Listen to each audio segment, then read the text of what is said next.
Bonjour à toutes et à tous, nous nous retrouvons aujourd'hui pour ce premier numéro de CamIUT. Pour ceux qui ne nous connaissent pas, nous faisons partie du projet ComIUT au sein de l'IUT d'Auvergne en technique de commercialisation à Moulins. Ces émissions remplaceront donc les émissions de radio que nous ne pouvons plus assurer actuellement. Et comme toujours, je suis accompagné de Mélanie et Mathilde.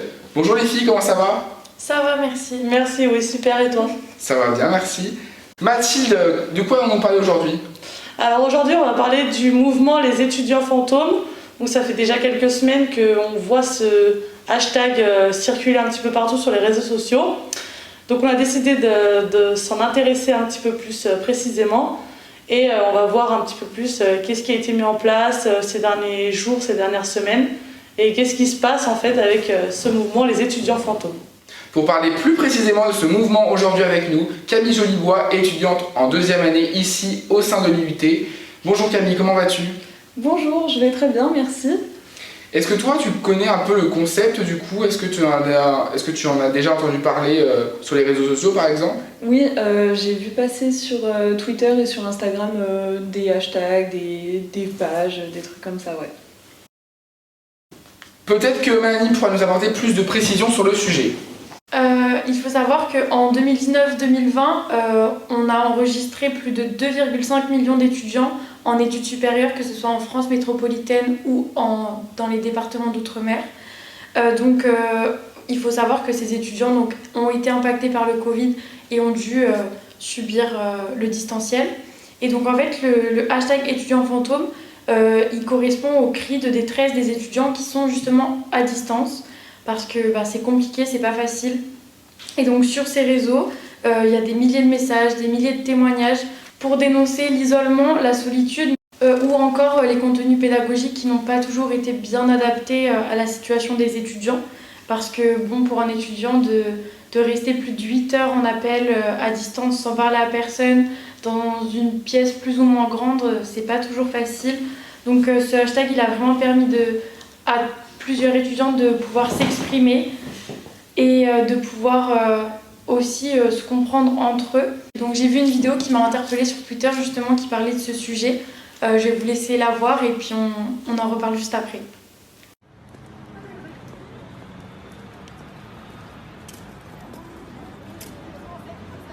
Du coup cette vidéo elle montre la précarité étudiante, que justement le Covid, il a impacté à la fois sur le distanciel, mais aussi sur les jobs étudiants, par exemple, sur l'argent que les étudiants ont à leur disposition. Et du coup, tous ces étudiants, en fait, attendent pour recevoir de la nourriture au secours populaire. Donc ça montre bien la difficulté des étudiants en ce moment, leur santé mentale qui est fragilisée, que ce soit à la fois au niveau financier, mais aussi à la fois au niveau des études. Donc voilà.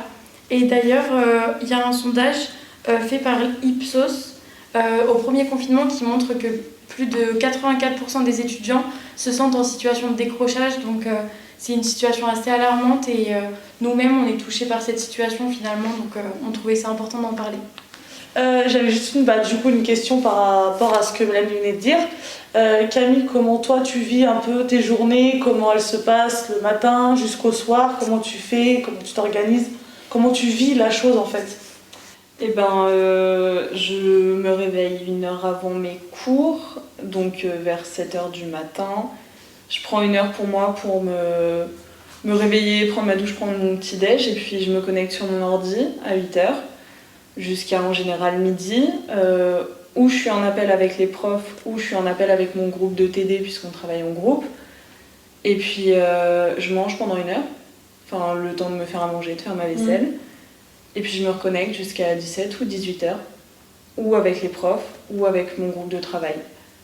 Ça, donc toute la journée. Et puis à 18h, on se déconnecte, à 17h, on se déconnecte pendant une petite heure. Puis après, on se rappelle avec mon groupe de travail pour faire des devoirs, pour s'avancer, ou pour se raconter nos vies, ça dépend des fois.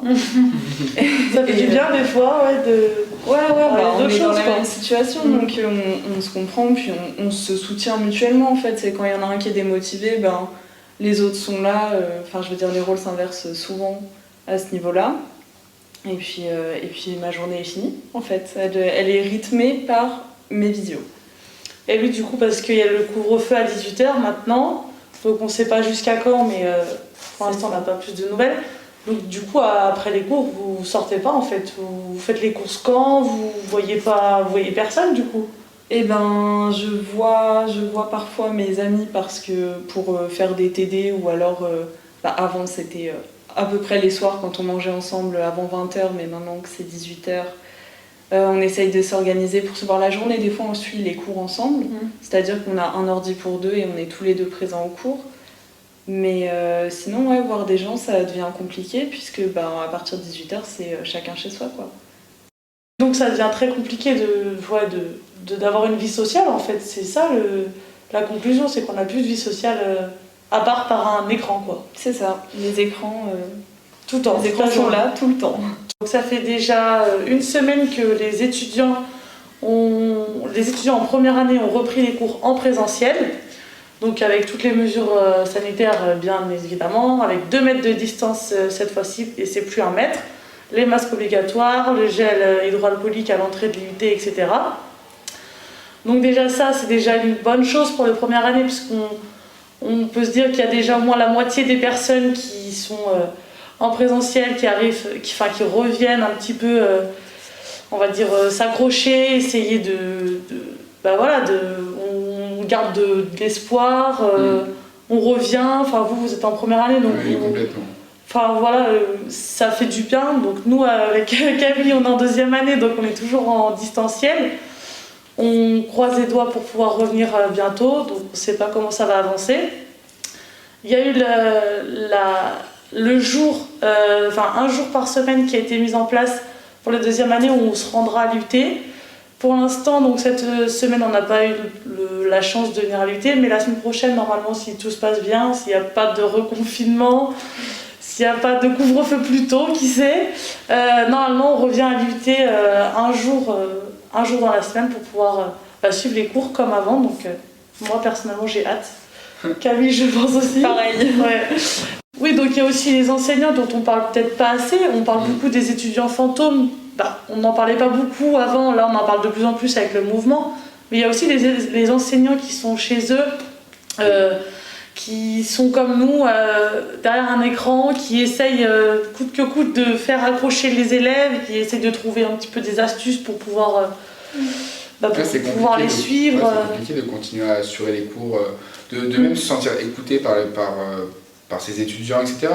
Puis même, je sais pas toi Mélanie, mais moi je sais qu'il y en a beaucoup qui nous ont dit pendant la période de confinement que ça leur manquait vraiment. Oui. Ils font un métier avec du contact humain et tout d'un coup on leur enlève ça en fait, et c'est compliqué pour eux et ils avaient vraiment envie de revenir à l'UT. Et je pense que là ils sont très très contents de au moins nous revoir, même si c'est que 1h30 par semaine. Je suis d'accord avec Iliane. Et c'est vrai quand même qu'on a de la chance d'avoir une formation qui nous permet d'être proche de nos professeurs et de nos camarades de classe aussi quand même. Et je pense que rien que ça, c'est pas négligeable parce que comme les groupes de TD, on se connaît entre nous, ça nous permet de pouvoir se soutenir, se pousser vers le haut. Alors que peut-être que dans certaines formations, c'est compliqué de créer de nouvelles relations à distance, alors que nous, dès le début, on a dû travailler en groupe et puis on n'est pas très nombreux, donc on a pu se rapprocher, on va dire. Donc rien que ça, c'est vraiment pratique et je pense que ça nous a aidé nous-mêmes à garder un peu de motivation en nous quand même. Ouais, je pense que personnellement, si j'étais toute seule à être derrière un écran, à rendre les travaux demandés, je pense que j'aurais vraiment décroché depuis longtemps, alors que là on est en TD, on est ensemble, on se soutient. Moi, il y a vraiment un soutien qui se passe entre les classes, etc. Et c'est vraiment motivant en fait. Même les enseignants, ils nous aident vraiment, ils essayent de faire de leur mieux pour interagir avec nous, voilà, comme disait Mathilde, de créer un peu de nouvelles choses pour pas qu'on décroche tout simplement. Donc on a vraiment de la chance pour ça, je trouve. Même le lien entre les premières et les 2e années, il est quand même gardé. Moi je me rappelle quand je suis arrivé à l'UT, on m'avait dit, tu verras, le lien entre les premières et les 2e années, il est fort, on se soutient tous moralement, et même dans l'espace scolaire, si je puis dire.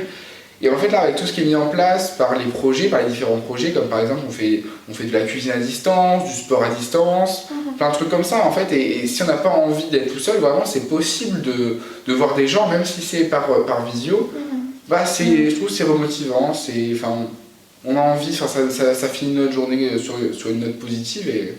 Oui, d'avoir des activités comme ça quand même mises en place par notre établissement, c'est quand même super parce qu'on peut se retrouver avec les deuxièmes années aussi ou avec même les premières années, alors qu'habituellement on leur parlerait pas spécialement et ça permet toujours de garder un lien avec notre établissement, on peut dire. Et du coup Camille, toi par rapport à l'année dernière que tu as connue jusqu'à mars sans gros changements, une année à peu près normale, qu'est-ce qui te manque le plus? Honnêtement, ce qui manque le plus, mais c'est d'être à l'IUT. Maintenant, il y a d'autres changements qui opèrent, rien que la vie étudiante, en ce moment elle est inexistante. L'an dernier c'était pas le cas, on faisait parfois des soirées où on se retrouvait à une vingtaine, une trentaine. À l'heure actuelle, je pense que depuis le début de l'année, si j'ai fait une soirée à 10, c'est bizarre de se dire ça. C'est bizarre, 30 personnes dans ça paraît énorme. Dans un tout petit appart, et en fait, avec du recul, et puis, je veux dire, les distanciations sociales, non. À l'époque, non, il n'y avait pas, ça n'existait pas pour nous. Moi, en début d'année dernière, j'avais prévu de faire un voyage, et j'y croyais jusqu'en mars, jusqu'à l'annonce du confinement, mais je veux dire... à l'heure actuelle, je peux même pas réserver un avion, tu vois. Alors que vraiment, en janvier, j'étais là, je vais aller dans ma destination pendant 3 semaines et ça va être trop top. C'était en juillet, tu parles que j'y suis allée, quoi. Et en fait, c'est des trucs comme ça. Là, voyager, c'est carrément impossible, mais même au niveau des études, pour plus revenir sur ce que tu me disais, ce qui manque, c'est de venir tous les matins... d'arriver, même marcher dans le froid et tout, parce que moi je viens à pied, ça me réveillait, ça me faisait prendre l'air et tout, puis de retrouver mes camarades de classe et mes amis maintenant en cours et juste de se poser tous ensemble et de suivre un cours en fait. C'est fou de se dire ça, parce que je pense qu'il y a 2 ans on m'aurait dit tu vas avoir envie de retourner à l'école et tu vas dire l'école ça me manque. J'aurais dit non. Non, clairement pas. Non, vivre dans mon lit toute la journée, mais quel bonheur. Mais en fait, non. Ouais, c'est vrai. Pas du tout. On se rend pas compte des choses avant que... Mais là, on s'en rend vraiment compte. Ouais. Et en fait, on se rend compte de la chance qu'on a déjà de pouvoir étudier comme ça avec des professeurs dans une classe. Et le distanciel, on se rend vraiment compte des choses. C'est aussi, j'aurais peut-être pas dû me plaindre pendant tout ce temps. Ouais, voilà, c'est ça. Ou alors... il y a des choses qu'on a refusées que maintenant on se dit mais j'aurais jamais dû refuser. Il y a vraiment après, avec du recul, en fait. Avec du recul, on se dit mais la vie d'avant c'était du luxe. Ouais. C'était y avoir un avant et un après. Mais ça fait du bien des fois d'avoir des remises en question et tu vois tu changes de point de vue sur des trucs tellement banals. Et je trouve que c'est cool, mais là c'est un peu extrême, faudrait que ça s'arrête. Faudrait que ça s'arrête. C'est bon, on a compris. La remise en question, c'est bon, elle est faite. Moi j'ai vraiment hâte que tout redevienne normal, qu'on puisse... pour ma part, j'ai rien fait. J'ai l'impression de n'être que maintenant et encore... C'est vrai. Mais c'est qu'en fait c'est une routine. Ouais, voilà. On se lève, on se connecte, on mange, on se connecte. Ouais, et ça depuis un an, donc on a l'impression que ça va continuer. On a l'impression que ça va continuer. On sait pas quand ça va s'arrêter. Il n'y a pas de fin, on voit pas le bout. Ouais, c'est horrible. Pour rester un peu plus positif, qu'est-ce que... Là, si on vous dirait maintenant, le Covid c'est terminé, on enlève les masques, les distanciations sociales, il n'y en a plus besoin, qu'est-ce que vous faites dans le Je vous fais un gros câlin. C'est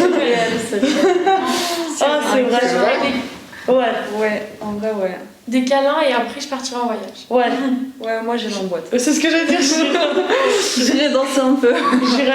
Danser. Ouais. Ah, ça serait trop bien, hein. C'est ça, vous êtes jamais allé en boîte à Moulins? Bah non. Non, jamais. Bah ouais. Ah ouais, c'est Fallait arriver l'an dernier. Bah ouais. Voilà. Fallait c'était une classe avant. On n'a pas de chance, quoi. Enfin, ouais. Non, mais c'est compliqué. Et puis, même quand tu nous poses la question, on se dit qu'est-ce qu'on faisait avant? Non, mais c'est bien, hein.